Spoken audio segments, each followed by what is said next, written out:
సత్య news కి స్వాగతం. ప్రేక్షకులకు నమస్కారం. ఈ రోజు వీడియోలో మనం ఒబేసిటీ అంటే బరువు తగ్గడం కోసం ఏం ప్రక్రియ చేయాలో చూద్దాం. దీనికోసము డాక్టర్ దగ్గరికి వెళ్ళటము, వాళ్ళు లైపోసక్షన్ చేయటము, ఆ లైపోసక్షన్ ఒకసారి ఫలిస్తుంది, ఒకసారి విపరీతమైన ఫలితాలను ఇస్తుంది. దానివల్ల ప్రాణం పోయే పరిస్థితి కూడా ఏర్పడుతుంది.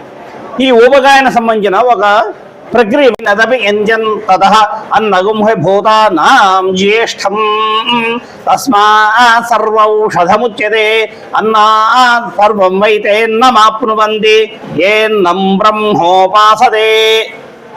ఈ విధంగా ఉపనిషత్తు ఉంటుంది. కాబట్టి ఊబకాయం వచ్చిన దాంట్లో ఈ ఉపనిషత్తు ఏం చెప్తుందంటే, అన్నం మనకు పరబ్రహ్మ స్వరూపం. అన్నము అనేది ఓషధులలోంచి అన్నం వస్తుంది. ఆ అన్నం అనేది ఈ భూతరాశులన్నిటి కూడా అన్నం అనేది ప్రధానమైనది.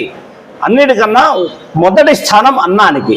ఆ అన్నం ఉన్నందువల్లనే మనం బ్రతుకుతున్నాము. అన్నం లేకపోతే ఈ జీవము ఉండదు. కాబట్టి అన్నాన్ని బ్రహ్మగా భావించి అన్నాన్ని తినాలి. ఇది మనకు ఉపనిషత్తు చెప్తున్న వాక్యం. ఇవాళ ఉన్నటువంటి కాలమాన పరిస్థితిలో మనం అన్నం ఎట్లా స్వీకరిస్తున్నాం అనేది మన అందరికీ తెలిసిందే. దాని విపరీతమైన వాటి వల్ల ఇట్లా ఊబకాయం ఏర్పడుతుంది. ఈ మంత్రంలోంచి ఒక చిన్న ప్రక్రియ మనం తయారు చేసుకున్నాం. బ్రహ్మ అనేది స్వచ్ఛమైనది. బ్రహ్మ పదార్థం అంటే అది చాలా స్వచ్ఛమైనది. దాంట్లో ఎటువంటి కల్మషం కానీ, దాన్ని ఏమంటారు, గుణరహితము. దానికి ఎటువంటి వర్ణం ఉండదు, రంగు ఉండదు, దానికి వాసనలు ఉండవు. అలా ఒక స్వచ్ఛమైన పదార్థం బ్రహ్మ. ఈ బ్రహ్మ పదార్థాన్ని తెల్లటి తత్వంతో మన పూర్వీకులు చెప్పారు. కాబట్టి ఎవరికైతే ఈ ఊబకాయం అనే సమస్య వచ్చిందో వాళ్ళు ఉదయం స్నానం చేసిన తర్వాత ఇట్లా వాళ్ళ ఇంట్లో వాళ్ళ గ్యాస్ స్టవ్, ఇక్కడ మనం ఒక శిబిరం పెట్టాం కాబట్టి ఒక పొయ్యి ఇట్లా ఏర్పాటు చేసుకున్నాం. వాళ్ళ ఇళ్లలో ఉండేటువంటి గ్యాస్ స్టవ్ దాన్ని శుభ్రం చేసుకొని ఉదయం స్నానం తర్వాత దాని పక్కన ఇట్లా తెల్ల పూలు పెట్టుకోవాలి, పక్కన ఇట్లా ఆవు నెయ్యి పెట్టుకోవాలి. ఈ తెల్ల పూలు ఆహుతి వేయాలి. ఈ తెల్ల పూలు ఆహుతి వేయడంలో ఒక్కొక్క వర్ణం వాడికి ఒక్కొక్క రకమైన లక్ష్యం ఉంటుంది. బ్రాహ్మణులైతే 11 పూలు, క్షత్రియులైతే 8 పూలు, వైశ్యులైతే 7 పూలు, మిగిలిన వాళ్ళు ఎవరైనా 4 పూలు వేయాలి. ఇప్పుడు వీరు ఆ ప్రక్రియ చేస్తారు. ముందు తూర్పు నమస్కారం చేస్తారు, గ్యాస్ వెలిగించింది, పూలు తీసుకుంటున్నారు. వాళ్ళ యొక్క అవసరాన్ని బట్టి వాళ్ళ ఎంత సంఖ్యలో తీసుకోవాలో అంత సంఖ్యలో పూలు తీసుకుంటారు. తీసుకోండి ఎవరు.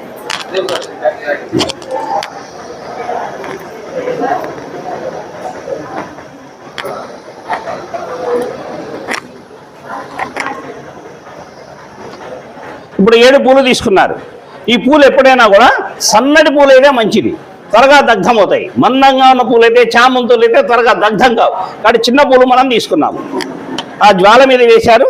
అది దగ్ధం అయ్యేదాకా ఒక అడుగు వెనక్కి నిలబడి దండం పెట్టి నమస్కారం చేసి అడుగు వెనక్కి నిలబడి నిలబడ్డారు. అడుగు వెనక్కి వేసి 4 పూలు దగ్ధమైన తర్వాత మళ్ళీ తీసుకోండి. 4 పూసుకోమంటారా? చేతులు తడి వేసుకోవాలి,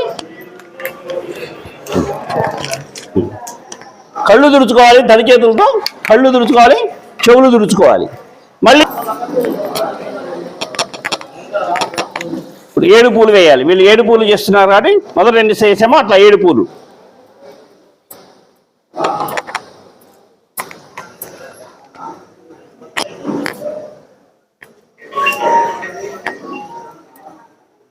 మీరు రండి అమ్మా.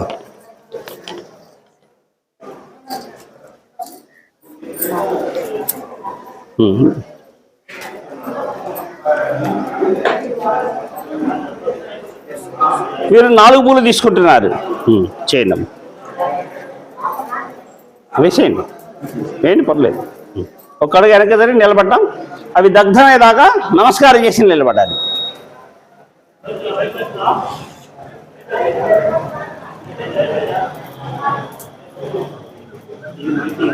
భోజనం చేసిన తర్వాత 4 గంటల వరకు ఎటువంటి పూజా ప్రక్రియలు చేయకూడదు.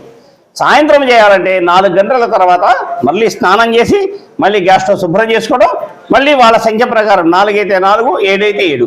అయితే ప్రతిసారి 4 అయిపోయిన తర్వాత లేదు 7 అయిపోయిన తర్వాత చేతులు తడి చేసుకొని కళ్ళు చెవులు తుడుచుకొని మళ్ళీ వేస్తూ ఉండాలి. ఈ పూలు ఇన్నే వేయాలని లేదు. మీరు 10 సార్లు చేయొచ్చు, 20 సార్లు చేయొచ్చు, మన ఓపిక బట్టి. ఈ పూల సంఖ్య మనం ఎంత ఎక్కువ చేస్తే అంత త్వరితంగా ఈ తగ్గిపోతాయి. ఇప్పుడు వీళ్ళు 2 సార్లు చేశారు కాబట్టి వీళ్ళు చేస్తున్నారు. వీళ్ళకి అనుభవాన్ని విందాం మనం. రెంటచింతల నా పేరు మల్లేశ్వరి. నేను గత వారం నుంచి వస్తున్నాను. నాకు బాడీ అనేది వెయిట్ వల్ల చాలా సమస్యలు ఎక్కువగా ఉన్నాయి. గురువు గారికి చెప్పాను, ఇలా చూడమ్మా ఒక 4 days చూస్తే నీకే అర్థమైద్ది అన్నారు. 4 days 2 daysకి నాకు చాలా రిజల్ట్ అర్థమైంది. అందుకు కంటిన్యూ చేయాలనుకుంటున్నాను. చాలా బాగుంది. నువ్వు చెప్పబ్బా, నీకేమిటి అనిపించిందో? నమస్కారం అండి. నా పేరు ఇంతకల ఆవిడ మధ్యాహ్నం. నేను వాలంటీర్గానే ఒబెసిటీ కోసం కూడా వచ్చాను. చాలా కాళ్ళ నొప్పులు చాలా తగ్గినాయి. రైతంతా కాళ్ళ మీద పడి కాళ్ళు నొప్పిగా ఉన్నాయి. రోజు ఈ కల్లా చాలా వెయిట్ లాస్ కూడా అనిపిస్తుంది. చాలా బాగుంది. మీకు చేయాలని కంటిన్యూ చేయాలి. ఈ ఒబేసిటీ వల్ల వచ్చే ఇంకో సమస్య అంటే మోకాలు నొప్పులు పడతాయి ఒకటి, లేదు అరికాళ్ళు తిమ్మిర్లు ఉన్నాయనుకోండి, అదేదో పెద్ద రోగం అనుకోవద్దు. అది ఒబేసిటీ వల్ల వచ్చింది. మన శరీరం ఉందా సన్నగా ఉన్నామా అని కాదు, అంటే మనం మోయగలిగిన దానికన్నా మన శరీరం ఎక్కువ ఉన్నది అనే అర్థం. అరికాళ్ళు తిమ్మిర్లు ఉంటే వాడు ఈ ప్రక్రియ చేయడమే. అయితే దీంట్లో గమనించాల్సిందంటే ఈ ప్రక్రియ చేసడం వల్ల ఉన్నటువంటి బరువు తగ్గిపోతాం, అట్లాంటిది ఏమీ జరగదు. శరీరం మొత్తం కూడా సంకోచిస్తుంది, శరీరం మొత్తం సన్నబడుతుంది. మన శరీరంలో ఉండేటువంటి బరువుని శరీరం యొక్క అన్ని భాగాలకి అది సమానంగా వర్తింపజేస్తుంది. అందువల్ల శరీరం తేలికవుతుంది, మన పనులు మనం చేసుకోవడానికి చాలా సుఖంగా చేసుకోవచ్చు. స్వస్తి ఏతత్ ఫలం సర్వం శ్రీ గంగా. స్టార్ట్ చేసిన తర్వాత వెయిట్ వేసుకోవడానికి ఏముంటుంది?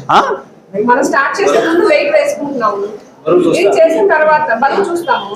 ఇది చేసిన తర్వాత బరువు తగ్గకపోవచ్చు, తగ్గినా తగ్గచ్చు. కొద్దిమంది ఏమో బరువు తగ్గుతారు, కేజీ తగ్గుతారు, 3 kgs తగ్గుతారు. కొంతమంది బరువు తగ్గరు, శరీరం మాత్రం సన్నబడిపోతుంది, చాలా తేలిగ్గా ఉంటుంది. ఇంట్లో కూర్చొని చేయడానికి కష్టపడేటటువంటి వాళ్ళు హాయిగా కూర్చోవచ్చు, బాస్పెట్లు వేసుకోవచ్చు. మన కంట్రోల్లో మన శరీరం ఉంటుంది. కాకపోతే అంతమంది ఒబేసిటీ వల్ల శరీరం చెప్పినట్టు మనం వినాలి. ఇప్పుడు ఏంటంటే మనం చెప్పినట్టు మన శరీరం ఉంటుంది. అది దీనివల్ల వచ్చేటువంటి ప్రయోజనం. స్వస్తి ఏతత్ ఫలం సర్వం శ్రీ గంగా పార్వతీ సమేత ముక్తేశ్వర స్వామి దేవతార్పణమస్తు. ఓం తత్సత్ బ్రహ్మార్పణమస్తు. స్వస్తి. నెక్స్ట్ వీడియోలో లివర్ ట్రాన్స్ఫర్ మరియు లివర్కి వచ్చే ఇన్ఫెక్షన్స్ గురించి చేయవలసిన ప్రక్రియ గురించి గురువు గారి మాటల్లో చూద్దాం. మీకు ఉన్న సమస్యల పరిష్కారాన్ని తెలుసుకోవాలనుకుంటే వీడియోలో ఉన్న కాంటాక్ట్ నెంబర్కి కాల్ చేసి తెలుసుకోండి.